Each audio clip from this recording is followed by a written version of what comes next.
Do the Chiefs have a top 5 receiving core? PFF ranked all the AFC teams. Where did the Chiefs land after all their offseason moves? Plus, NFL.com's Chad Reuter named his all-offensive rookie team. One of the Chiefs landed on that list. We'll let you know who. Let's talk about it. We're all chiefed up, and we're back with a podcast for that ass. Make sure to hit that like button and hit the subscribe button for us, please. We're trying to get to 30,000 subscribers as soon as possible. Mike, let's talk about the Legion of Zoom 2.0, baby. Let's go. Casey Kingdom came out with a story today. Stunning new Chiefs wide receivers rankings should terrify the rest of the AFC, says Joe Summers. He goes on to say, according to a recent AFC wide receiver ranking from PFF, Veach's efforts were successful in the offseason. In fact, PFF believes the Chiefs have one of the best receiving units in the entire conference. Here it is. Top 5 AFC receiving cores. This includes running backs, wide receivers, and tight ends. Dolphins, Texans, Bengals, Titans, and the Chiefs. He goes on to say, while the Chiefs struggled last year, the additions of Brown and Worthy significantly raised the floor of the group. Tony and Moore are serviceable at the end of the depth chart and now won't have to be heavily relied on, giving KC a much sturdier foundation than it once had. If these rankings prove correct, the Chiefs are well on their way to a historic three-peat. I think the ceiling's raised tremendously, actually. I think Hollywood Brown and then Xavier Worthy, too. I mean, he's a big boomer bust guy, in my opinion. It really just depends on how he translates to the NFL. But I think some things that they're not even thinking about is obviously Travis Kelce. They have tight ends on that list, which means that's why they've ranked them up into the top 5. But I think that shouldn't even matter. I don't think it necessarily should bring us down if Travis Kelce wasn't considered, because I think that you're going to see Jared Wiley catch some touchdowns this year, baby. I totally agree with that one. I like that Kelce's on there. Kelce is our wide receiver 1. He has been for all these years. That's what he essentially is. Hollywood actually does good things for this offense. I think Xavier Worthy is going to blow the top off. We have so much speed here. This is Legion of Zoom 2.0. It's 100% accurate.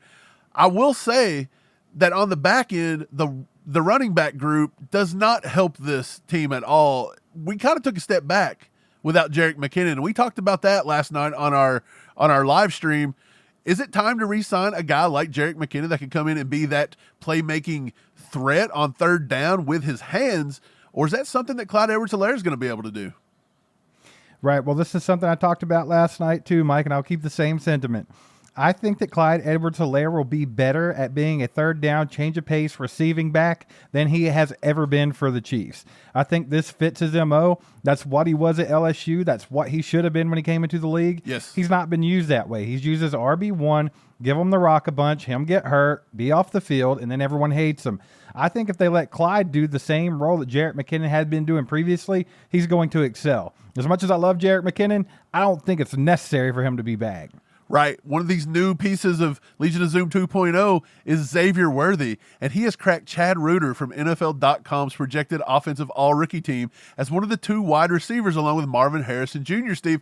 Does this surprise you that they went with Xavier Worthy over all the other wide receivers that were taken before him? No, it doesn't. It's situation, baby. We talk about this all the time. He's in the perfect spot. I wasn't a big fan of Xavier Worthy, thinking he was one of the best receivers. I thought I would rather see Xavier Legette or some other guy. But the fact of the matter is he's a speedy guy that can track the ball deep, and he's now with Patrick Mahomes and Andy Reid's offense, which he's wanting to push the ball in. Yes. So I think Xavier Worthy's in a perfect position to not only be projected as an offensive all-rookie team, but he could be sniffing offensive rookie of the year if he can adjust quick and stay uninjured. Right. The injury thing's the big deal. A lot of people are saying they're a little concerned he hasn't got to take part in the pass camp that we've been doing for the past few weeks. I think it's all been precautionary. And I know we've said this time and time again, but I don't think he has to have as much chemistry with Patrick Mahomes if he is just going to be relied on as a field stretcher. They do that same stuff, sort of like we do here at Texas with Steve Sarkisian. He's also tough. He never missed a game when he broke his hand. He was dropping a few balls a few years ago, but he never, ever went to the bench and cried and played the woe is me thing. He played through it. He's a team first guy. I think Xavier Worthy is going to be fine. Hey, you, go buy yourself something nice over at our store, merch.allchiefedup.com. All the proceeds go to helping this channel grow. We appreciate you. Hey ye, hey ye. It's time for Beyond the Kingdom. Beyond the Kingdom, Steve. Hey ye! I knew it was coming. I waited for it today. Let's kick it right in, Steve. Around the NFL says Charlotte City Council approves an $800 million renovation plan for the Panthers' Bank of America Stadium. This is quite the difference than what we're seeing going on in KC right now, Steve. Mike, I feel like it's the big FU. It's a big FU to Missouri right now. They're like, check this out. We're going to keep the crappy old Panthers, and you can't even hold on to the back-to-back world champions, baby. Kansas is trying to snake them from you. I don't know. I saw that, and that's what I thought about, Mike. But not surprising. I mean, every team wants to keep their NFL team intact in their city, so. Yeah, they're a young team. They've got Mingo. They've got, I don't even know who they drafted this year. Xavier Leggett, baby. Xavier Leggett's who they drafted. They got Bryce Young. They traded the farm for him. Was it good? I don't know. So far, it's looking like they got destroyed out of that trade, getting rid of more, but I digress. Moving on, 2024 NFL MVP dark horses. Jared Goff, Tyreek Hill, Christian McCaffrey among Judy Batista's potential candidates, Steve. No mention of our boy, Patrick LeVon Mahomes. Well, he's not a dark horse. He's a front runner. But you know what's funny is I don't think any of those guys are dark horses either. I think Tyreek Hill was mentioned as possibly being the MVP last year, and then he got hurt towards the end of the season. Everybody's been on Jared Goff's ass lately thinking he's the greatest thing ever because now the Lions are the new America's team, apparently. But I don't think those guys are necessarily dark horses. But I think each individually have a chance of doing it. But with Patrick Mahomes in the league and them going for a three-peat, I don't know. They might as well write it down now. Etch it in stone. Yeah, 100%. I've kind of got a dark horse idea along the lines of Christian McCaffrey. If there's a running back that could possibly be a dark horse MVP candidate this year, I'm going to say Derrick Henry going to the Ravens. I believe they could literally try to run the legs off that guy right in a running offense this year. They may let him run the ball 400 or 500 times before it's over. I have two problems with that, Mike. Two problems with that.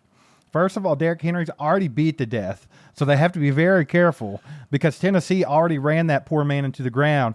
And the second thing is, I think if they were going to give the MVP to a running back, McCaffrey would have got it last year instead of Lamar Jackson. So I think they're past giving it to anyone but a quarterback, to be quite honest. That's probably true. Dark horse quarterback, I'll say Joe Burrow, if he can play over 7 games. I like your jokes. Here we go, Desmond King. Texans are here to stay after breakout 2023 season. Steve, are the Texans legit, or did they just go out and try to buy a super team this year, and they are going to not gel? I think a little bit of both. Like, I do think they're a legit team. It all depends on C.J. Stroud, right? He was excellent in his rookie season. We'll see how that translates into year 2. Even Patrick Mahomes struggled a little bit his second year starting because people start knowing how to play you, what can confuse you, what can stifle you a little bit. We'll see how C.J. Stroud manages that whole situation. But other than that, yes, they did go out and stack the team up as much as they can, which is smart. You have a good quarterback on a rookie contract, stack the team now, try to win now before you have to pay him hundreds and hundreds and hundreds of millions of dollars. Yeah, they took a chance on C.J. Stroud. He hit bigger than anybody possibly thought he was going to hit. Now that you have him on this rookie contract, this was your moment that you said, hey, he got us to the playoffs. He can win in the playoffs if all goes well. Let's stack this team as much as we can under his rookie contract, see what happens. Then they go out and make that huge trade for Stephon Diggs. They were loading up the defense. I think the team's got all the pieces. Will they be able to gel, and will C.J. Stroud be able to hold up in year 2 now that he's got more film on him? Because I do, just like you, believe that defenses are going to throw a lot more at him this year. Last one, Raiders quarterback situation among 5 NFL offseason storylines that deserve more attention. Why do these guys deserve more attention except just to say they suck? There is nothing about Aiden O'Connell and Gardner Minshew that gets anyone even remotely horned up. They'd have to have a handful of Blue Chew along with that story to even halfway give a rat's ass. That's the problem here. That's why no one's talking about it. No one cares. Nobody cares. And look, I heard that Antonio Pierce had to file for bankruptcy today. So they don't have any more money to throw at quarterback, as if the head coach pays out the quarterback. But I will say this. They should have drafted Spencer Rattler in the second round and kept New Orleans from getting him, and they would have had some hope for the future. I think Spencer Rattler was a good pick, and I mean, hell, they should have tried to get in front of Atlanta and get Michael Penix Jr.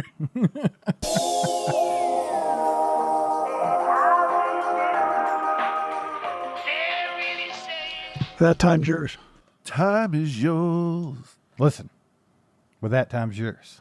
Time's yours. We're gonna kick it off. We're gonna kick it off hot today with our girl Jan Fry Gable. She says, "Hallelujah, let's go. Praise the Lord. Bugs is finally gone. Be gone, kind sir." Steve, Brett Veach had enough. Yeah, Veach pulled out the raid. She got rid of the bugs. Look, this needed to have been done weeks ago. It's good to see Brett Veach is back from vacation and doing his job. I think there was a little bit of validity to some of the charges that were just brought up against Mr. Bugs for them to go ahead and pull the trigger there. Yeah, I think we all knew that was coming. Don't put the guy on the team. Bye. I did like the way that Yahoo, I think it was, that framed the story today that a 23-game starter in the NFL gets cut. They didn't manage to say that he never played a single snap for the Chiefs. Thanks for not putting that one on us. Big loss there. Yeah. Big loss. Moving on, Sean Aaron Wilson. Hey, we went to school with a guy named Aaron Wilson. No relation. We did. Teams are paying that for guards. So now I would not go as far, I think is what he's trying to say. I wouldn't go as far as saying that's a bad contract. And he is referring, Steve, to Jawan Taylor's big money, that $80 million he signed. And he's saying, Sean says, teams are paying that for guards this offseason. And they were. This was a hellacious year for running backs and offensive guards. So is that $80 million that bad of a contract now that guards are being paid that? I still think it was a bit of an overpay, especially for the time. Like, was Jawan Taylor trying to reset the market for right tackles? But he does make a good point. They were overpaying guards like crazy. I think the market's going to continue to go up. So maybe it won't look as bad after this season because I think Jawan Taylor is going to get a little more comfortable in the offense. I think he's going to be a little less picked on by the NFL referees. And I think you'll see like a big improvement in his game. So it might not look that bad after this year. Do you think that contract, the way it was handled, as in Brett Veach pulled the trigger right off the rip, the night before free agency it was announced, and it just seemed really high and really quick and really fast. Like it just hit Chiefs Kingdom like a punch to the jaw. Do you think that right there contributed to the negative connotations for the contract? And if they would have just waited a few days in the free agency and paid that, people probably wouldn't have thought anything.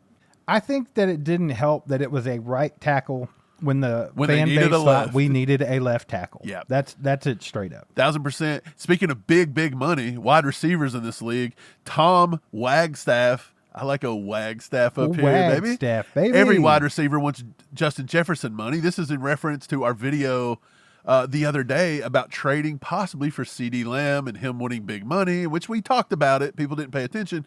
But the cuts, he says that cuts down on a lot of wide receivers in this league finding teams.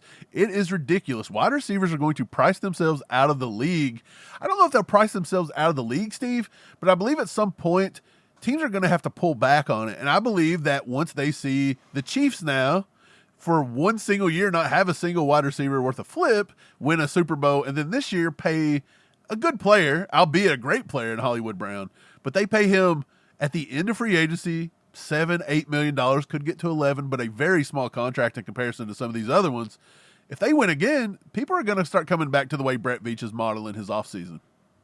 Absolutely. I also want to touch on the fact that the league was talking about possibly introducing a separate salary cap just for the quarterbacks. This is the reason why I think that whole thing is bullshit, Mike. Yeah. Receivers are very greedy players. They will take as much money as they can. It's just like paying the fast food workers $30 an hour. Everybody else is going to want more. So the minute they slide that quarterback off of that salary cap, they're still going to tap out because you're going to have guys out there that are halfway decent, like Brandon Ayuk, who thinks he's Justin Jefferson, asking for Justin Jefferson money. That's just how it's going right now, man. In 5 more years, we're going to need another salary cap for the wide receivers at this rate. Yeah. Steve, talking about left tackles, we talked about Bakhtiari. We've talked about a few. Is Kingsley Suamataia, is Wanye going to get to play? The real Sea-Dog come in and said, do not be surprised to see both Morris and Suamataia play at left tackle this year. I think this is a given. I think they're both going to play snaps. I don't know if either can get through the season without going down a few plays or a game or two with an injury or something like that. I think we will see both, and we'll definitely see both here in just a few weeks at camp and in the preseason. Yeah, for sure. You might see a little bit of both, but I'm kind of thinking I think it's Suamata'i's job to take, baby. I think if he comes in and he does well off the rip, I think they might just start him and run with it. Wanye just going to be that backup type guy. Yeah, and he don't typically like to go to rookie left tackles, but he didn't typically like to go to wide receivers last year, and we've seen how that worked out. Right. Something else to think about, too, is with Juwan Taylor on that big contract, I think the third year was the out, and Wanye could very well slide over to that right tackle position, and them have their tackles set for a little while, so that's a possibility as well. Very true. Speaking of the stadium, we talked on it the other day. Orion Guided says, I live in Idaho, so I don't have a dog in the fight. If they do move the stadium, I'm happy to know I had the honor of seeing Patrick at Arrowhead at least once. It was the home opener versus the 49ers, where he threw the crazy scrambled TD to Robinson. Arrowhead was roaring. I'll treasure it forever. Steve, there's nothing like Arrowhead. The first time I ever made the trek, 8.5 hours, and I laid eyes on Arrowhead, it was like Christians going to Jerusalem and seeing the Mecca. That's what it is. Like, when my eyes seen Arrowhead, I loved it, dude. There's nothing like it. The first time you were ever there, I know it had to be a cool experience. It's a great stadium. I don't want them to mess with it, but Missourians have, and I say Missourians, it's not Missourians' fault. It is specifically Kansas City, Jackson County's fault. So Jackson County is going to have to own this if it does get moved, because they squandered it. Right. Well, I'm kind of with Orion Guided on this one, right? Because we're not from there either. So we don't really have a dog in the fight, just like he said. But the thing about it is, if they do move the team, it does not change how I feel about the team. Will I miss Arrowhead? Abso-freaking-lutely. Will I always cherish the memories we had there? Mike, we've been to some amazing games there. Some many crazy crowds, just pure electric. It's just a whole different world when you're at Arrowhead, right? So, yeah, you're going to miss that. But at the same time, you're always going to have those memories, and things change in life. Sometimes it's time to move on. We'll see if that's what Hunt thinks at the end of this whole thing. Look, there's not many things that would make me ever stop cheering for the Chiefs. There's two I can think of off the top of my head. If they were to move it out of Kansas City's area, so not Kansas, not Missouri, if you was to up and move them to, say, like Sacramento or something, I'd probably be like, screw it. I mean, it's not the same. And then number two, if they start messing with the Chiefs' name, I'm going to be a little irritated. Like, it's legendary. Don't Mike, mess with don't give the mob any ideas. They'll get their pitchforks out. Oh yeah, the Butker thing's died down. They need something else to cry about. Here we go. 2-liter bows. 2-liter bows. This was great, Steve. By the way, I want to preface this by the poll I did. I asked about quarterbacks that were your favorite in Chiefs history, besides Lynn Dawson, Patrick Mahomes, Joe Montana, things like that. Two things. People get so hell-bent and just butthurt over these polls. And it's like, A, we have 4 options we can put in. I can't put in every single player that's ever played for the Chiefs. And then number 2, we don't like to put the obvious answers in. So everybody's like, where's Patrick Mahomes? Where's Lynn Dawson? I don't know, because everybody would pick that and the poll would suck.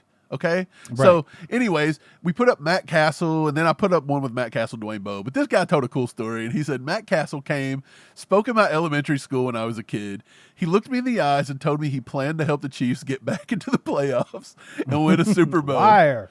We were so hyped. We even had posters and cutouts of him hanging around the school. I can't get this image out of my head. We went 2-14 that year. Matt Castle out here just guaranteeing a 2-14 season. How off can you be? Well, I'm guaranteeing a Super Bowl 2-14.